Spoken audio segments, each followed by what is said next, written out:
Welcome back to the channel. In this video I want to go through some things with you that I believe if they were thrown together they would make the perfect Division game. This is obviously never going to happen. There are some things that I've missed from this list. I've been playing a lot of the Division lately. It's actually all I've been playing. I'm either doing a playthrough on Division 1, doing a playthrough on Division 2, I'm live streaming hardcore, I'm helping other players with the responding to backup calls and stuff on Division 2. And I've taken stuff off the top of my head as I'm going through editing and stuff. I've written down a list of things I think would actually be good, in my personal opinion, coming from the games, going into their own one, and making the perfect game. So starting this off, I'm going to say I'd like to see the game world design from Division 1 because I like the snow and the atmosphere of the world. It feels a lot more alive than the Division 2 with all the different people walking around and stuff. Although I would take the open world activities from both games and put them into a new one,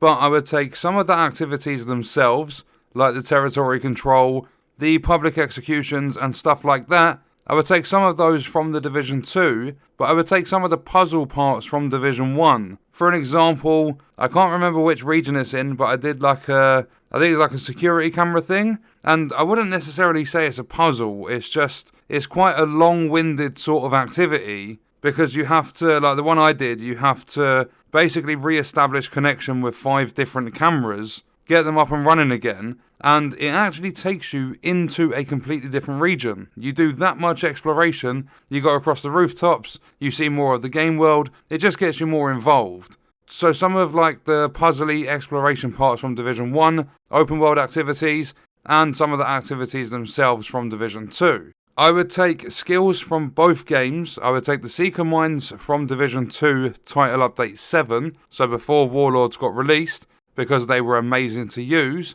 I would take the Airburst Seeker Mines from Division 1, Support Station from Division 1, and instead of signature specialization weapons, I would take the signature skills like Recovery Link from Division 1. However, a couple of things like the turret and the drone, like the Fixer drone or the Striker drone, I would take those into a new game as well. The RPG elements, I would take the stats and stuff from Division 1. I love the fact that you have toughness, skill power, and your firepower as well. And in general, I just really liked that part of the game. I would take the gear system, so the exotics, the recal, the optimization stuff, I'd take that from Division 1. I would take the gunplay from Division 1, because I prefer personally having a little bit of recoil in the guns and tougher fights and stuff. Division 2, it feels as though they removed a lot of the depth to the gunfights and the missions and everything, and they made it a lot more casual. I would definitely have the sound effects from Division 1. The guns have a lot of, they have really good sound depth to them. I would also take the leveling system from Division 1. And I would do that because if I was to take a leveling system from either game, it'd be Division 1, due to the fact that the side missions award more XP depending on your region and not your player level. If you go into a really high leveled region in Division 1, you're going to get a lot of XP for the side missions. If you go into a really high region in Division 2, you're getting exactly the same because it's based on your level. No matter what level you are, 3 side missions will level you up. I would take game modes from Division 1 like Survival, because there just aren't any other game modes in Division 2. You have Raids and Summit, that's pretty much all you've got. Kenley College, which no one's ever bothered with. I would take the Raids from Division 2 if they had matchmaking, and also if they had better mechanics, because the entire first raid was purely just a DPS check. I would take the story from both games. Division 1 seems to have better depth to it, but Division 2 showed the ending, so taking story from both of the games would make a complete story. I would have the Boo from Division 1 because you actually have stuff to work towards, like the wings and their upgrades. I would take projects from Division 2 because you have things to work for in each of the regions, like the liberation stuff. And I don't know why, I feel comfortable and relaxed doing some of the projects in Division 2.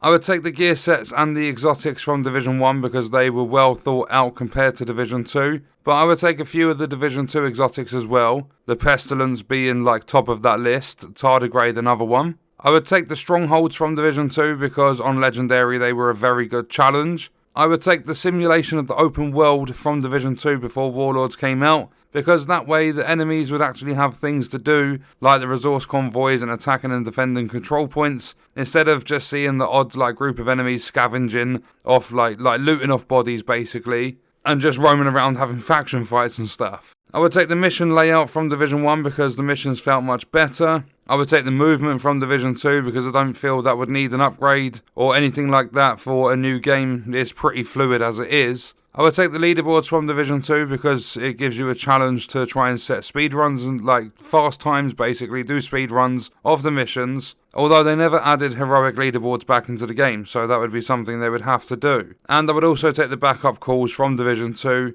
because I'm just getting into them. They've been a lot of fun helping other players, especially because I'm maxed out on everything. It gives me something else to do in the game. I'm not a PvP player, that's why PvP hasn't been mentioned. That is everything I've written down, but in terms of things I would basically add to the game that are new, would definitely be the addition of Legendary across whichever mission you are playing. Whatever you are doing, just basically have a Legendary difficulty available for everything. I would add some new skills in that add a lot of diversity to the builds people run.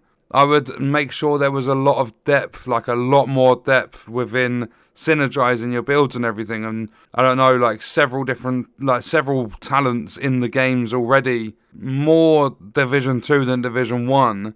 I feel they could do with a lot of work. So new talents, things that are, I don't know, if your weapon has 100k base damage and you have this certain set of knee pads. If we're going back to the Division 1 sort of system with the RPG elements and how your stats work, then I would say, for an example, if you have 150 firearms, then there would be a talent for the knee pads that would give you an extra 20% weapon damage, I don't know, for 10 seconds after killing an enemy or something like that. Basically just adds systems, different gameplay mechanics and stuff into the game that's going to be enjoyable within the franchise.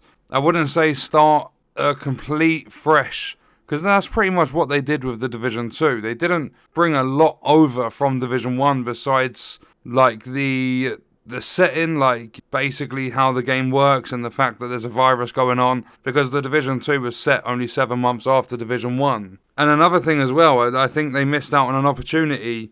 They didn't add any factions into the game. All they did was, you've got the True Sons, the Hyenas, the Outcast, there's a couple of others, whatever, the Black Tusk, and then all they did was added the Cleaners and the Rikers from Division 1. I feel they had an opportunity to add brand new factions into the game. There is a lot of stuff I would do personally, or I could think of personally, that I think would make a pretty good Division game. But obviously, after seeing what happened to Fei Lao, there's not much left in the franchise at all, and that's what I'm thinking at least. But they have announced they're working on new content for the Division 2. I'm not entirely sure what that's actually going to involve. I'm pretty sure it will just be recycled seasons. And now I've spoke about seasons, the global events. I just want stuff like Golden Bullet. That was by far the most fun global event I've ever personally played.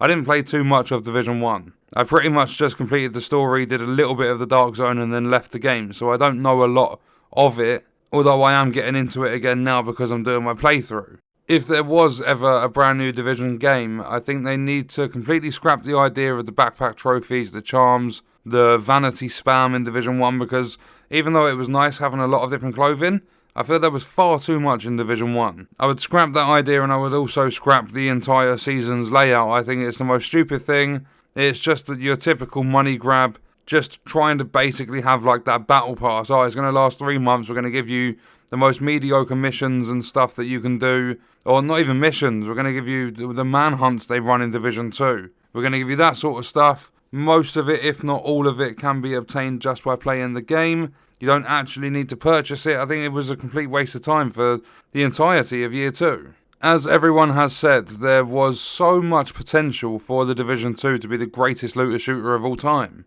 It's incredibly unique, and that's why it does so well. That's why it still has players now. If there was any competition at all, the player base would be dead. And that is a guarantee. Games like Borderlands and stuff like that, they don't compete because they're a completely different setting. The setting, the game world and stuff in the Division franchise is completely unique. There's absolutely nothing.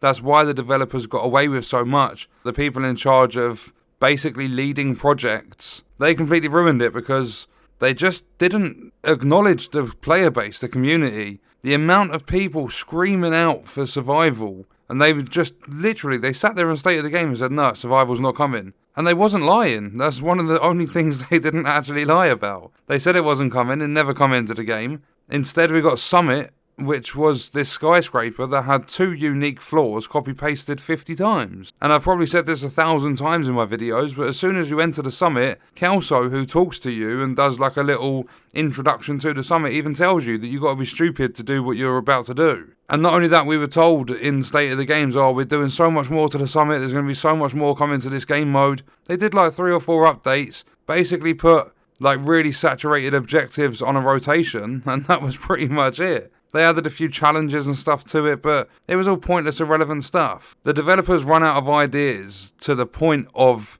trying to force you to play these manhunts in order to obtain new skills. They tried locking skills behind a time wall. They didn't end up fully going through with it because, like, the next season, so say you're on Season 1, you miss that manhunt. In Season 2, you get to a certain tier, and that unlocks the previous prime manhunt target, so you can unlock the skill. And it was all free, it wasn't paid for, but they tried locking it up behind a time wall, and they failed with it, so they released it so everyone can get it pretty much forever. Well, until Season 4 ends. We don't know what's happening after Season 4, but until Season 4 has ended, you are still able to go and get all 4 of the skills. But the fact that they locked skills behind the season just shows that they didn't have a lot of ideas. The seasons were literally just change mission location, change the person, like the target that you're going for, and change the objectives you have to do to unlock that target. That's all it was. There wasn't ever anything new added in. For the prime targets, you pretty much had a couple of variations to the missions, but that was it. And we kind of strayed completely off the topic of what I would do to make the perfect Division game. But at least I covered it at the beginning of the video, so you didn't have to sit there and listen to the rambling, and then we get into it at the end. So yeah, a lot of stuff from Division 1, some stuff from Division 2, because I have enjoyed it. I'm not saying I haven't. I absolutely love the game, just never liked the direction the devs have taken it in, and they kind of left it. The ending mission was very, very anticlimactic. And some people have been pointing out in the comments from recent videos, one of the settlements in the game called Castle is not like an active settlement. There's no one living there or anything like that.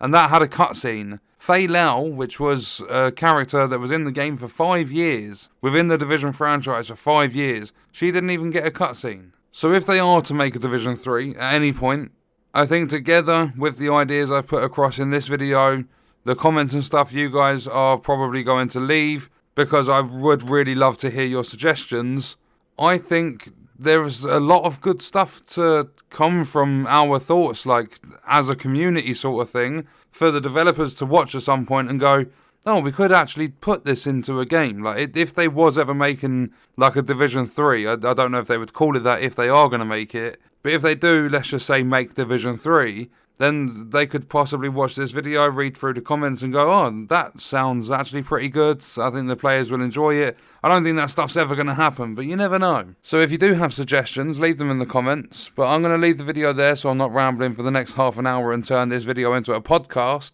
I will see you guys in the next one. I hope you enjoyed it.